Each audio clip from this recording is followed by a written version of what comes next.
I want to know what the motives are behind this whole Iran fiasco, right? What's kind of going on? We're gonna use tarot, and I might mix in Lenormand as well, just to kind of get the vibe and see the energy of it. I'm Kev with Tarot with a Twist, or you can go to wordwithatwist.com.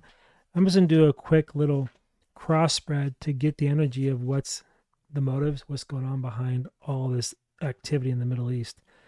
And it's the world. Can you believe that? It's they want to reset. They want everything to change. They don't want things to be where they are anymore. They want to start a world under their control, under their order. It's funny too, that's the first card that comes up. That's the first card that comes up. And what's crossing is the Seven of Swords, that they have to basically be very sneaky about it and lie. So a lot of things that you go on, that's going on right now in the world is all based on lies. It's not real. They're taking everything and running with it. They will not stop until they get what they want. The ends justifies the means. This is a card of war. It's the swords. It's the mind. It's an attack.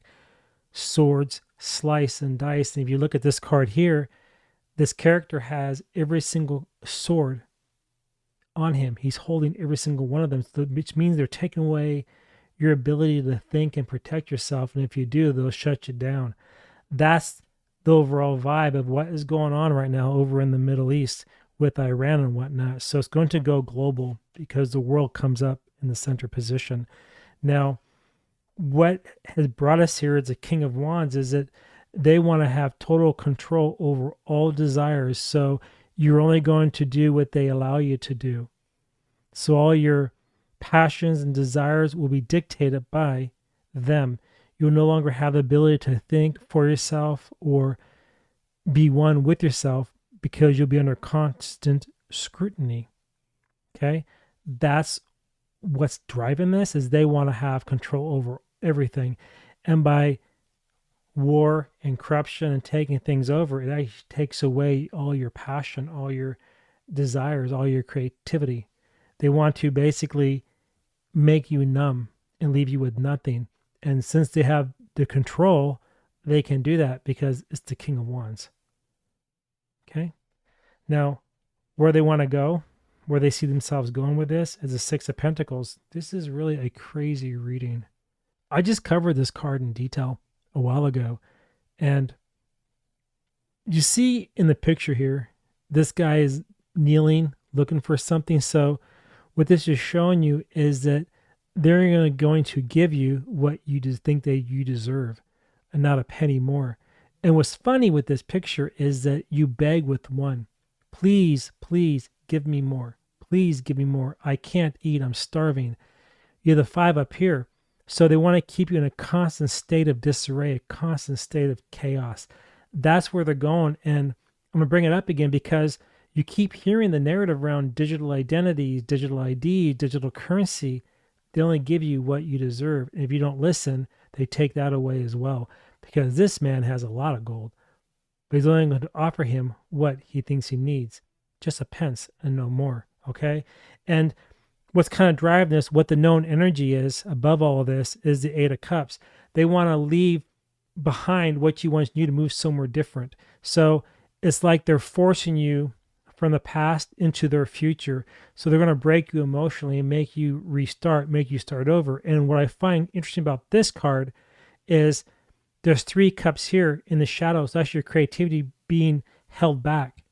And here you have five, right? And the five is around struggle. So you're moving from a place of creativity, a place of freedom, into a place of disarray and stagnant, a place of no culture, a place of nothingness, of unknown, a place that's empty.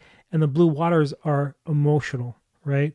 And the rocks are what you have to tiptoe on just to kind of get through the emotions. There's just no stability.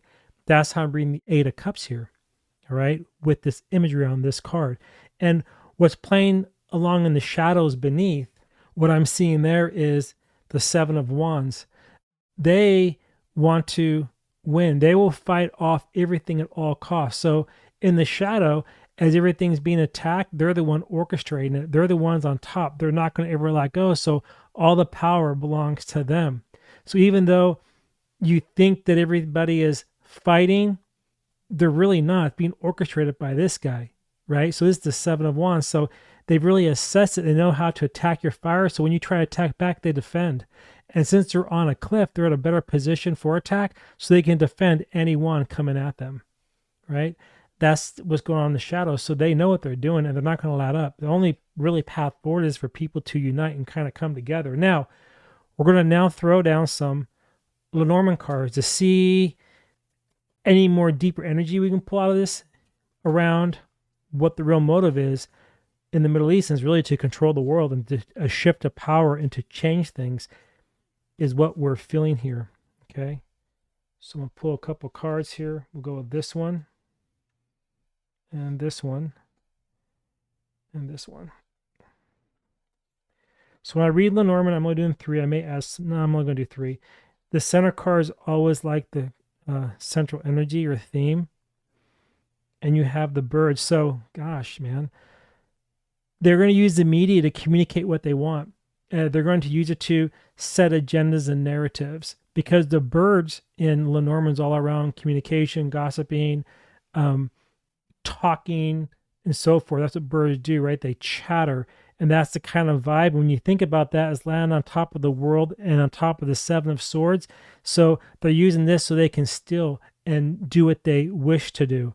Now we're going to flip over the other 2 cards and see a child. So they're going to do some very immature antics. So you see the king is going to control to basically take away your spirit and make you in a state of like chaos, make you feel like a kid in a sense, right? So they're going to use new propaganda, new communication to control you, the bear, to basically take control and take over all authority. How with the bear?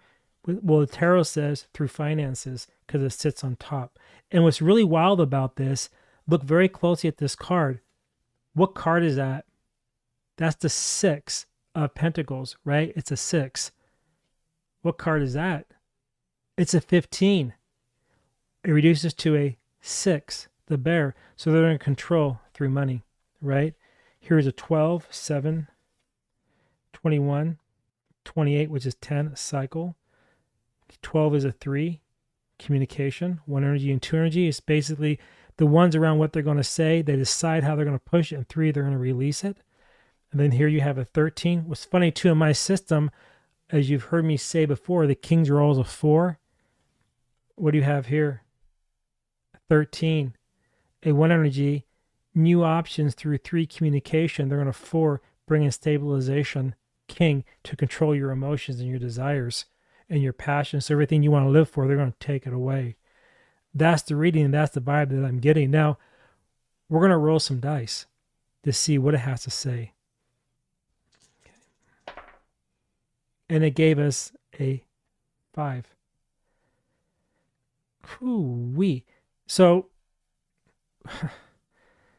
what I just say a minute ago, did I say 3 and 2? Do you remember that? Rewind the video a little bit. 2s are around decisions.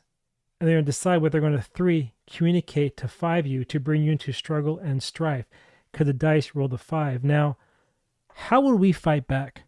How do we not allow this to happen? I'm going to roll this dice. This is a D24 dice. And the way it works is 1 is the magician, 22 becomes the fool because there's no 0 on the dice. And if it goes over a 22, then I reduce it back down. And that's the major arcana energy that we need to embrace in order to fight this nonsense. And you have a 4. You see that? The 4. That's the emperor. So we have to basically take back control and not allow them to beat us anymore. And how do you do that? What does the emperor do? Very strategic. Stand for truth and justice at all costs. Will never bend a knee. So that means is you no longer comply in anything, because compliance is being complicit in the act. So you have to stop it and cut it off. You have to draw a line, and you have to have a hill you wish to die on, and this is the hill. Anyway, that's all I got. If you enjoyed this quick little reading, let me know. And if you'd like me to do a reading for you similar to this, head over to wordwithatwist.com, book a reading, and it's called the First Look Reading or the Full Diagnostic Reading. The same thing, same type of read, same type of vibe, and this is what I can do for you. if you're interested. Anyway, that's all I got. And until next time, I want to see you all in my next reading or tutorial. All right. Bye, everybody.